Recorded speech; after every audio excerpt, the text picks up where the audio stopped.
اعوذ باللہ من الشیطان الرجیم، بسم اللہ الرحمن الرحیم۔ آج کا درس سورہ بقرہ کی آیت نمبر 60 پر مشتمل ہے۔ سب سے پہلے ترجمہ دیکھیے۔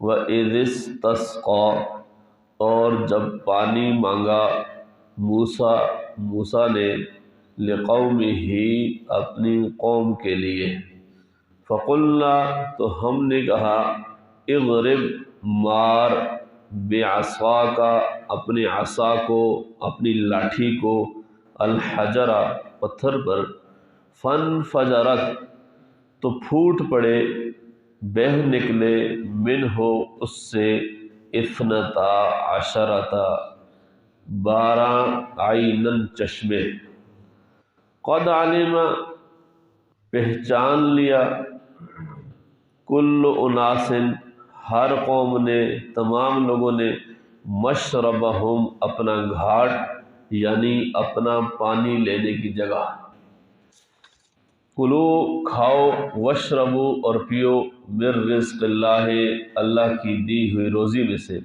ولا تعثوا، اور نہ پھرو، فی الارض، زمین میں، مفسدین، فساد مچاتے ہوئے۔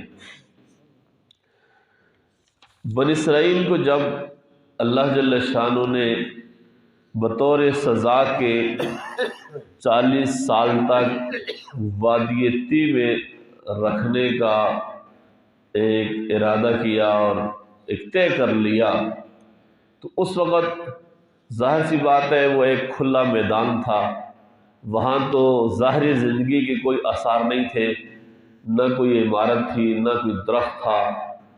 تو اللہ جل شانہ نے پھر وہاں پہ ان کے لیے تمام انتظامات کیے۔ تو یہ واقعہ بھی اسی میدان طی کا ہے۔ تو وہاں پہ جب پانی کی ضرورت پیش آئی تو حضرت موسیٰ علیہ السلام نے اللہ تعالیٰ سے پانی مانگا، دعا کی۔ یہاں پہ استسقاء کا لفظ ہے، تو یہ استسقاء سے نکلا ہوا ہے، جس کو ہم کہتے ہیں نماز استسقاء۔ جب بارش نہیں ہوتی تو ہم نماز پڑھتے ہیں، دعا مانگتے ہیں، تو اس کو نماز استسقاء کہتے ہیں۔ تو اصل معنی ہوتا ہے استسقاء کا، پانی مانگنا۔ تو اس موقع پر بھی چونکہ اللہ تعالیٰ سے پانی مانگا جاتا ہے، بارش مانگی جاتی ہے، اس لیے اس نماز کو نماز استسقاء کہتے ہیں۔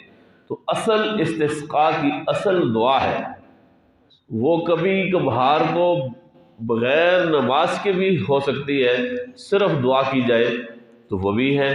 حضور نبی کریم صلی اللہ علیہ وسلم نے ایک دفعہ خطبہ جمعہ میں دعا فرمائی، اللہ تعالیٰ نے بارش نازل فرما دی۔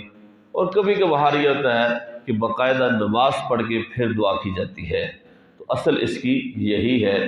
تو اس وقت موسیٰ علیہ السلام نے پھر اللہ سے دعا کی، پانی مانگا، مطلب یہ کہ اللہ سے دعا کی، تو اللہ تعالیٰ نے فرمایا کہ ایسا کرو، تمہارے پاس جو عصا ہے، لاٹھی ہے، سوٹی، اس کو پتھر پہ مارو۔ تو موسیٰ علیہ السلام نے اس وقت جب اس کو پتھر پہ مارا تو اس پتھر سے 12 چشمے پانی کے پھوٹ پڑے، 12 چشمے۔ تو 12 چشمے اس لیے کہ بنی اسرائیل کے 12 قبیلے تھے۔ در حقیقت بنی اسرائیل چونکہ اولاد ہے حضرت یعقوب علیہ السلام کی، تو حضرت یعقوب علیہ السلام کے 12 بیٹے تھے، تو ان ہی سے آگے جو نسل چلی ہے، ہر ایک بیٹے کی جو اولاد چلی ہے، وہ ایک مستقل خاندان، مستقل قوم اور قبیلہ بن گیا۔ تو اسی وجہ سے یہ بار بار 12 کا ذکر جب آتا ہے نا ان کے، تو وہ 12 کی وجہ یہی ہے کہ 12 بڑے بڑے خاندان تھے، اس لیے پھر 12 چشمے اس لیے جاری فرمائے کہ 12 خاندانوں کے لیے الگ الگ چشمے ہو جائیں، تاکہ ان کے آپس میں کوئی لڑائی جھگڑا پانی پر نہ ہو، کوئی الجھن، کوئی فساد نہ ہو۔ تو اس لیے ان کو الگ الگ رکھا ہوا تھا۔ تو انتظامی معاملات میں بھی ان کے جو افسر ہوتے تھے نظام چلانے کے لیے، وہ بھی الگ الگ تھے۔ تو اس طرح اللہ جل شانہ نے اس بے آب و گیا صحرا میں، وادی میں ان کے لیے پانی کا بندوبست بھی کیا۔ آگے اللہ نے فرمایا قد علم کل اناس مشربہم، جو ہی 12 چشمے پھوڑے، ہر قوم نے، ہر قبیلے نے اپنا اپنا پانی لینے کی جگہ کو پہچان لیا کہ یہ ہمارا چشمہ ہے، یہ ہمارا چشمہ ہے، تو اس طرح ان کے درمیان طے ہو گیا۔ تو اللہ جل شانہ کے لیے کوئی مشکل نہیں ہے۔ کوئی شخص اگر سوچے کہ جی پتھر سے پانی کیسے نکل سکتا ہے، تو جو اللہ زمین سے نکال سکتا ہے وہ پتھر سے کیوں نہیں نکال سکتا؟ زمین سے کون نکالتا ہے؟ وہ بھی تو اللہ نکالتا ہے۔ ورنہ بعض اوقات تو انسان کتنے 100 فٹ تک وہ بور کر جاتا ہے، سوراخ کرتا ہے، پانی نہیں آتا۔ تو جہاں اللہ چاہتے ہیں وہاں سے پانی ملتا ہے، اور جہاں نہیں چاہتے وہاں سے نہیں ملتا۔ تو نہیں چاہتے تو مٹی سے بھی نہیں ملتا، چاہتے ہیں تو پتھر سے بھی مل جاتا ہے۔ تو یہ تو اللہ کی قدرت ہے، اللہ کے کارخانے ہیں، اللہ کے خزانے ہیں، وہی بہتر جانتا ہے۔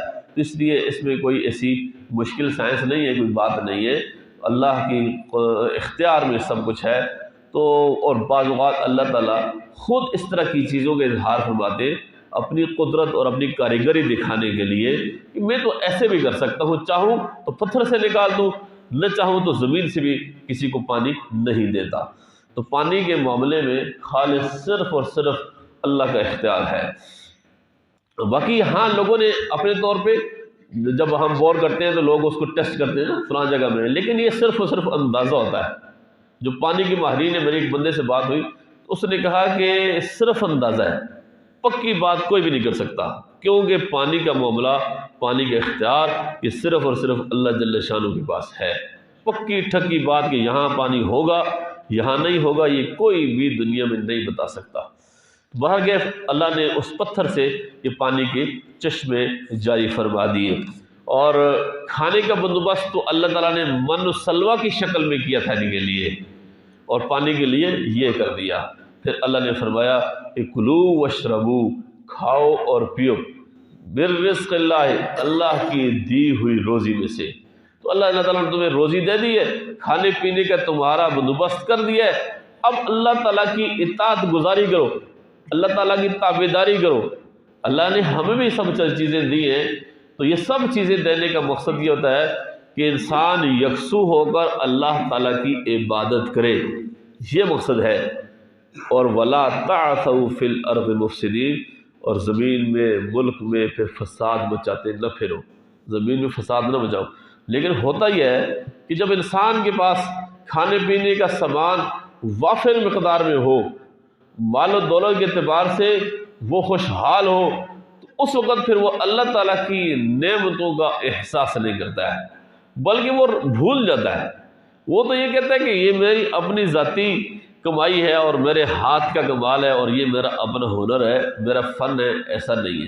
اللہ تعالیٰ دے کے بھی آزماتا ہے اور لے کے بھی آزماتا ہے، کسی کو دے کے آزماتا ہے، کسی سے لے کے آزماتا ہے۔ جب بھی انسان کے اوپر اللہ تعالیٰ کے احسانات ہوں، نعمتیں ہوں، اور ہیں، پیدائش سے لے کر وفات تک سب انسان اللہ تعالیٰ کی نعمتوں کے، تو اپنے محسن کا، اپنے منعم کا شکر گزار ہونا چاہیے۔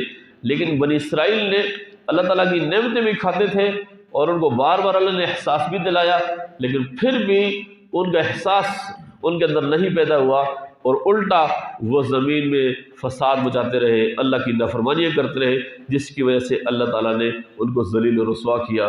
اللہ جل شانہ ہمیں بھی اپنی نعمتوں کا احساس اور قدر کرنے کی توفیق عطا فرمائے، عمل کرنے کی توفیق نصیب فرمائے۔ وآخر دعوانا الحمدللہ۔